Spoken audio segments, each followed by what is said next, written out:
Greetings and bienvenue, midnight crew. Thank you for returning to this broadcast, and welcome to new viewers joining us for the first time. If you like a video, then feel free to subscribe. Does anyone have some sweet survival, camping, or bug-out stories? The only story I have is I went on a bug-out trip with my brother-in-law like 3 years ago. Known him for around 12 years now, and they finally tied the knot. He and I have been camping a lot of times, but this time he wanted to do bare minimum bug-out, as in grab what you can in this amount of time, and that's what we take. It's like the middle of November and we just had fresh snow. So we had about 5 minutes to grab whatever. I grabbed a knife, my bag, an extra pair of socks, and my little cooking pot. He grabs his axe and a bag and a fire starter. Well, after we got the shelter built, we melted and drank a bunch of snow and had a bunch of time left over, so we built a second shelter so we weren't so cramped. We went to bed, and this asshole drank so much water and worked so much he didn't piss before we went to bed. So he ends up pissing himself, and when we wake up in the morning his whole body is ice cold. We had to cut the trip short, hike back to his car. The whole time he's complaining about the pain. Get home and haven't camped with him since. I went hitchhiking in the snow, and it got late soon. I spent all day trying to build an igloo, cutting the hard snow with a saw, making bricks and all that stuff. It was late and I hadn't finished the igloo, so I decided to go back to my village. It got very, very dark. I couldn't find the path that I used to go from the village to the igloo zone. I walked for 2 more hours, and I realized I was lost. I said, fuck it. It looked like I would sleep in the snow. So I did. I found a tree with not much snow in the base. With my shovel I made a 2x2 meter hole. I was packing a sleeping bag, a Vivac cover for the sleeping bag, and the aluminum looking thing in the picture. I don't know what it's called in English. I set up all that gear in the hole. I also used some plastics I was carrying to isolate the sleeping zone from the snow. I used my sledge as a cover for the wind. The tree also helped reduce the freezing wind. But, after all, it wasn't that cold. Thankfully, it didn't snow that night. I was well covered with all the layers of sleeping bag and plastics, so it wasn't that bad. The morning was the worst part. During the night, my water had freezed, my boots were wet, my hands and my feet were very cold, and I was lost. I was very cold, but I wanted to go home. Lucky for me, I spotted some power lines an hour later with my binoculars. The power lines took me to a road, and there I was able to do an auto stop and get to the village where my car was parked. Went camping with my friend and his wife. We went in the middle of July and he said he had a spot picked out. I trusted him with it since I had no reason not to. After an almost 3.5-hour drive, I see this big mountain range ahead of us. Looks amazing driving up. Pine trees everywhere have very thick brush. We get to one of the peaks to the smaller mountain. We see a shit ton of snow and the lake is half frozen, pick related. Jaw drops realizing my friend didn't check the weather. Man, it's July, I thought the snow would have melted by now. We all packed pretty light too. All brought bathing suits and no heavy jackets. Needless to say, it was fucking freezing, and if it wasn't for my handy fire making skills, we would not have gotten a roaring fire started to keep us warm. So on the bright side, warm fire, beer. Buddy and wife even had some alone time in the car. I have some OC that happened to me last year. July 2020, my state has been locked down for a few months now over the plague. Work is a Kafkaesque nightmare, gyms are closed, haven't crushed anything in what feels like an eternity. Decide I need to go in Innawoods and sleep under the moon again like a real man. I live in a suburb near a huge city, by the way. Plan an out and back for the weekend. Drive upstate to a spot I know well, hike, camp out, and head back the next day. Have guns, but the friends that run my state only let you carry them at the range or while hunting. I bring my Dane axe instead since I'm into HEMA, historical European martial arts, and camping with medieval weapons gives me Dark Souls vibes. It has a 5-foot haft and doubles as a hiking stick. Get to the trailhead around noon. It's hot as balls and humid, so I take everything off but my shorts. Short enough to make an Aussie proud. I also go barefoot. I usually don't ruck weight barefoot and only day hike without shoes, but it's only 12 miles to the lake I'm staying at and want to make it a bit more of a challenge. Hike is a breeze except for sweating my balls off and burning through most of my water. Have a blast scaring the shit out of the normie day hikers who see a jacked 6-foot naked Viking with a giant axe coming down the trail at them. Get to the lake before 4. The spot where I camped out last winter was taken by like a dozen car campers. There's an access road pretty close by, but I parked farther and took a different trail cause I wanted the extra miles. They all have heavy Russian accents and a couple of big dogs. They're understandably a bit spooked when the crazy American tries to talk to them. Tell them that I'll be camping nearby. The girls with them are QT, but everyone is super on guard, probably afraid that they're about to star in my homemade slasher flick. Hey, I came out here to be alone anyway. Explore around the lake a bit, find a rocky peninsula with a few trees and a good screen of water plants that juts out into the lake. Pick related is near the site in winter. Only access is a narrow strip of rock. I prefer to camp on defensible sites even if the only danger is a black bear that wants into my food. Coy wolves haven't attacked people yet. Build a little cross out of sticks and place it across the access point in case of spooky shit. And thank God I did. Filter some water from the lake, start a little fire in the hole left by a fallen tree since there isn't another spot on the peninsula. Take off my pants, crack open a book, smoke some cigs, get some sun on my balls sitting down by the water. Life is good. The Russian car campers are partying it up, no music thank Christ, but they're hollering and drinking and having a good time. I'm a good quarter mile from them, but I can see their fire through the trees across the lake. Makes me a little lonely. None of the urbanite friends where I live like to do this kind of shit, and my friends who do all live hours away now. Sun starts to go down and I realize that I'm cowboy camping next to a still body of water and I forgot bug spray. Fucking mosquitoes everywhere. Choice between sleeping next to the fire and breathing smoke all night or getting eaten alive. Choose smoke, get the fire going again. Unsuccessfully trying to sleep, the Russians are still having a good time. When I feel something in the woods. I've been spending time in Innawoods since I was a little kid. My gut tells me about the wilds. Some woods just feel fucking hostile and I won't camp in them. It's like the forest doesn't want you there. Sometimes I know when there's a bear around. These woods are good woods. They don't mind people. It was just that there was something fucking in them all of a sudden. I figure my druid senses are picking up a bear coming down to the water for a drink. Nevertheless, I grab my camp knife. It's almost a machete. I've taken down trees with it and wait. Hyper attuned to the shadows and the night sounds. There's a tension in the air, but nothing bigger than a raccoon or a rabbit moves anywhere near me. If it did, I would have grabbed the axe. Not sure how long I waited. Time doesn't pass normally when you're in that state. Eventually the air relaxes. I don't feel whatever it was anymore. Maybe 15 minutes go by, still can't sleep, whip out my hog and start beating off to the thought of this chick I'd been talking to. Suddenly barking. The dogs from the Russian camp that hadn't make a peep until now are going fucking wild. I can hear them from across the water like they're right next to me. Probably scented some coyotes or something, but I look over toward their fire. I can hear voices now, they're screaming and loud arguing mixed in with the dogs. Can't make out a word, can't even tell if it's Russian or English. Then their fire goes out.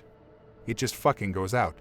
Doesn't die down. It was a good-sized campfire and then it's fucking gone.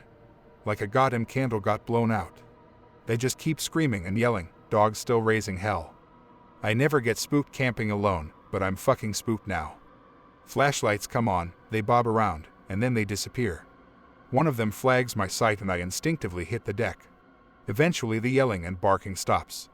I wait and wait but don't feel the presence again. Get maybe 2 hours of sleep that night, wake up before dawn.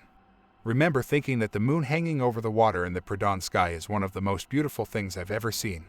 Pack up in the semi-darkness and leave as soon as the sun breaks the horizon. Walk past the Russian camp on the way out. It's been half torn down and packed out, still 2 tents up and a bunch of crap scattered around. I just keep moving. One thing I know is not to fuck with shit that isn't your business. Their car is gone from where they parked it on the access road. Adrenaline has got me going at a mad pace. I even put my shoes back on to get out of there faster. Hit back before 10 a.m., scare some more day hikers on the way. Half a mile from my car I run across 2 uniformed cops hiking up the trail toward me out of breath. Put the weapon down. Now walk toward us. Fuck, the Russians think I did whatever happened. Wait, I'm 12 miles away. The cops would have come to the access road. I am nearly naked, look like a fit Johann Heg, and carrying a brutal medieval weapon. I understand their concern. Summon every ounce of politeness and charisma. Morning, officers, what's the matter? Get grilled on who I am, why I'm in the woods, all the cop bullshit. A lady called us. Said there was a man in the woods with an axe. Fucking Karens.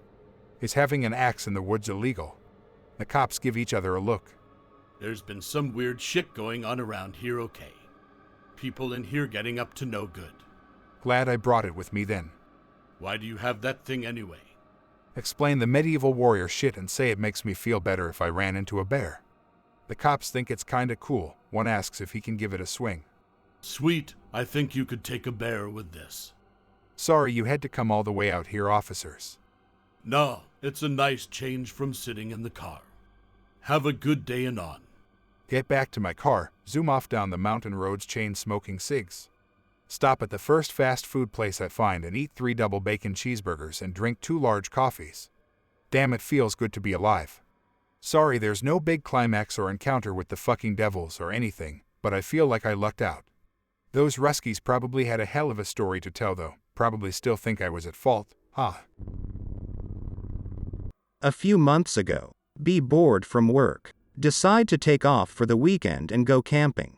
Pick my site. It's an old Operation Plowshare site.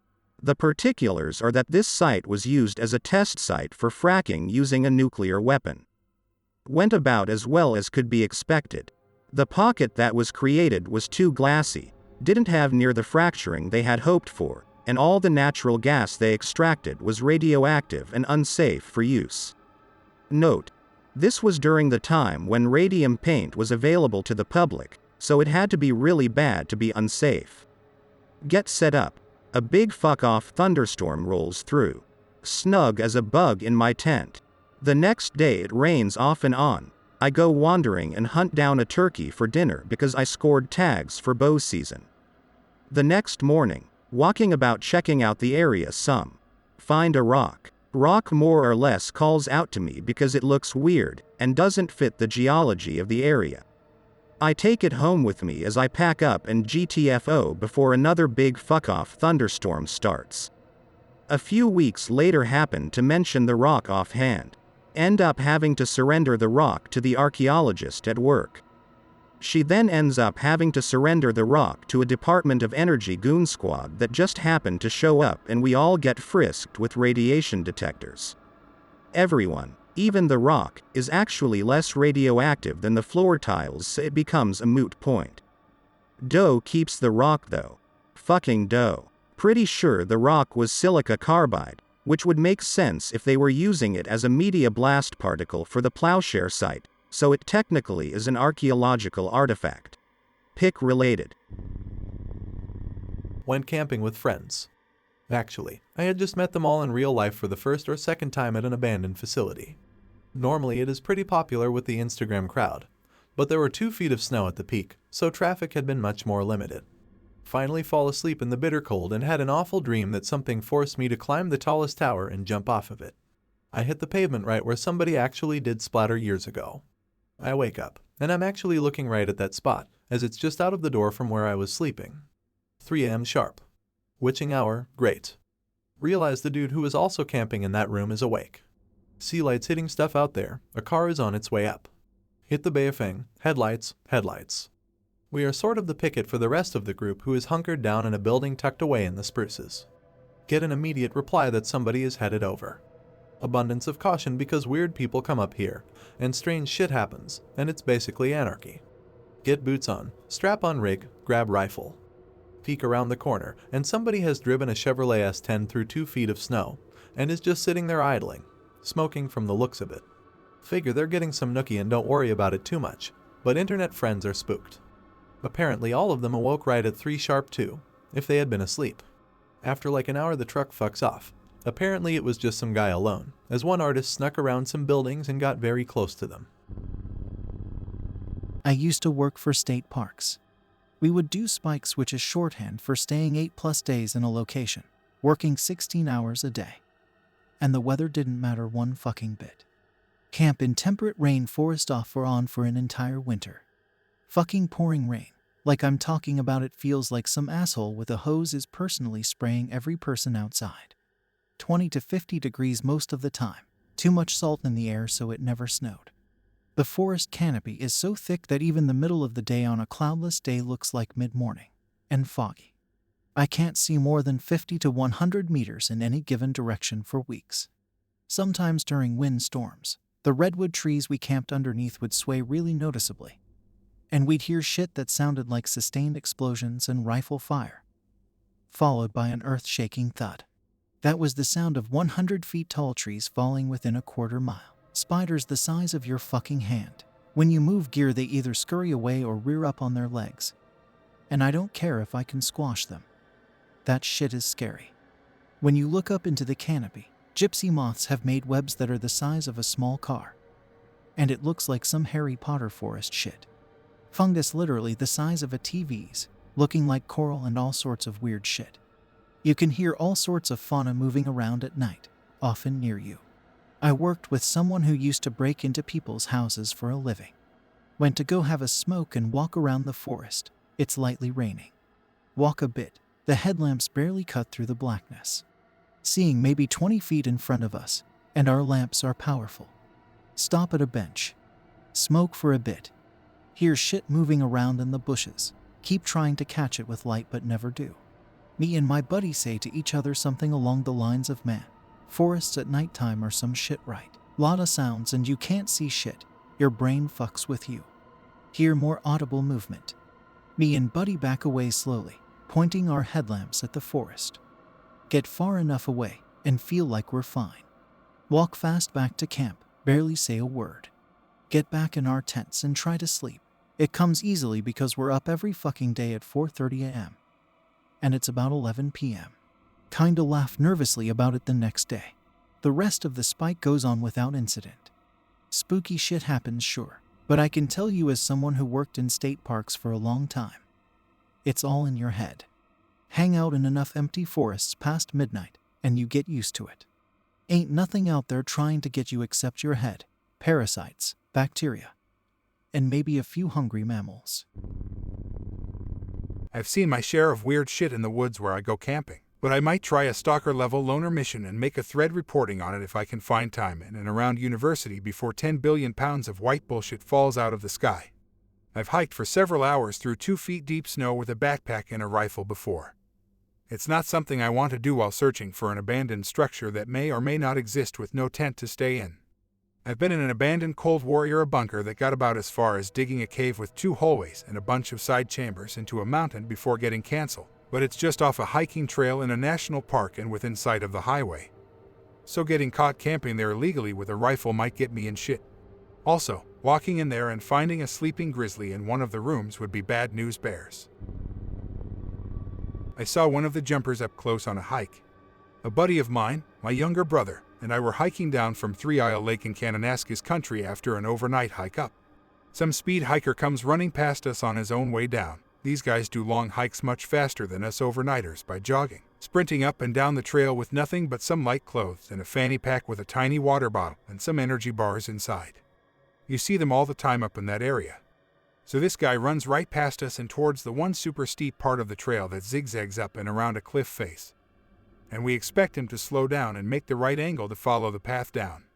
Nope, dude keeps on trucking and just casually jogs off the cliff face and drops like a stone. We go oh shit and run over to the edge to see if he's still alive. Nothing. No body, no blood, no obviously disturbed stones, nothing. He didn't drop down into some overgrown pit. The whole area for the next several hundred meters after the cliff is bare stone and scree slopes. No large stones to get hidden between at the bottom either. You can see the whole slope past this 4 or 5 story cliff face easily from the top. He isn't on the trail jogging down either. We all clearly saw this guy jog past within 2 feet of us. And he just disappeared off the cliff. I've since found out that sightings like this are not uncommon. People call them jumpers, and they appear all over the Rocky Mountains and parts of Europe and South America. You see some guy climbing up a mountain face or jogging past you on a trail. And then they hit the top of a cliff and just hurl themselves off and disappear. Sometimes they look at you or contort their bodies in some way first. Most of my other weird experiences in Innawoods have been a lot less concrete, and a lot of them happened in a very special area called the Ghost Valley or Devil's Gap because of one of the mountains in the area and the legends about it. A lot of tribes up and down the Rockies believe that certain mountains, especially those with very flat tops, are haunted by ghosts or something similar to demons. The Stony Nakota people that live just north of the area believe that this one weird-shaped mountain in the valley is such a place.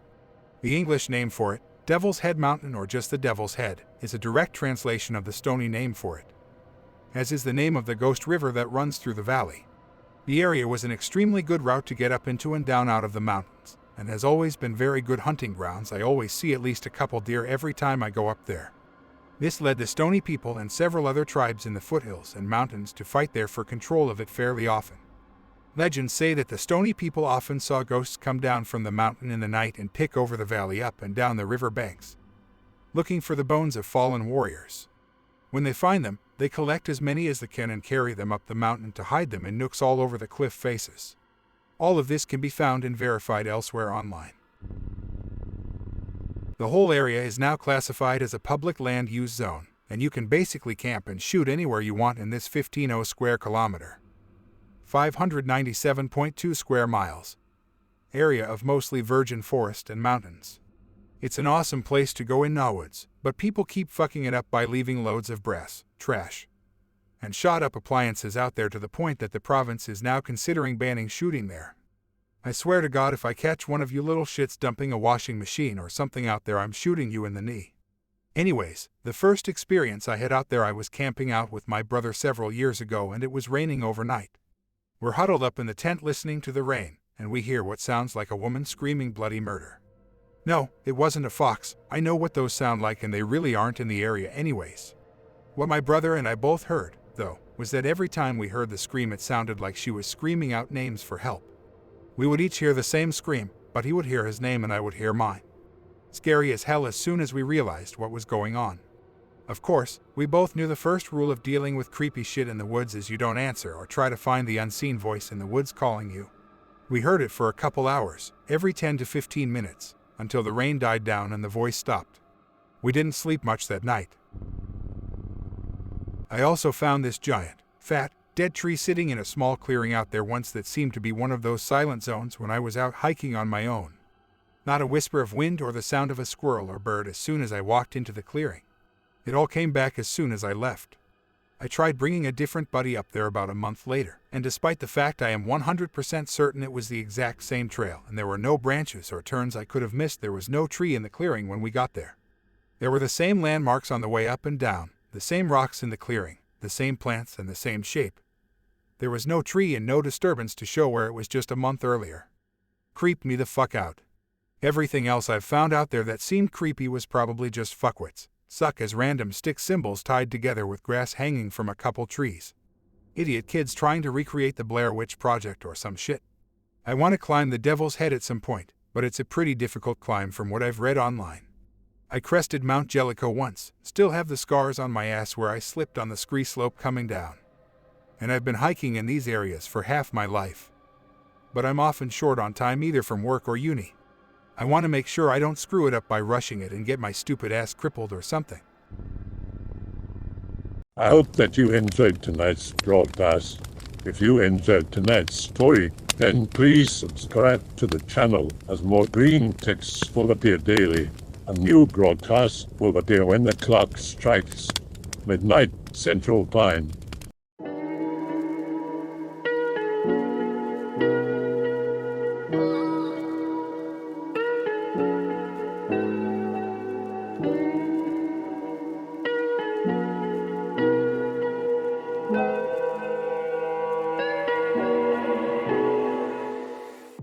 Remember that all videos have been archived on the Odyssey page.